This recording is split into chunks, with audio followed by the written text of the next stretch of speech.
Magandang hapon po sa lahat. Ako po si Ervin Aceron na taga Taal, Batangas. Ako po ay nagpapasalamat po sa Poong Nazareno at kay Brother Eric.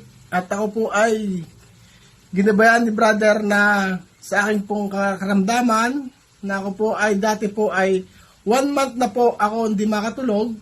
Tapos po, ang aking pong puso ay malakas ang tibok ng puso ko po. Ako po nagpapasalamat sa Poong Nazareno. Ako po hindi pinabayaan. Ako po ni Brother Eric. Ako po ay akala ko po ay katapusan ko na dahil po ako ay talagang hindi nakakatulog. May nakapagsabi po sa akin na isang kaibigan na lumapit ako kay Brother Eric. Ngayon nga po, sa ngayon po, ako po ay pabalik-balik pa rin po kay Brother Eric. Tsaka papasalamat po ako sa Poong Nazareno at ako po hindi pinabayaan. Maraming salamat po sa Poong Nazareno at kay Brother Eric Atienza.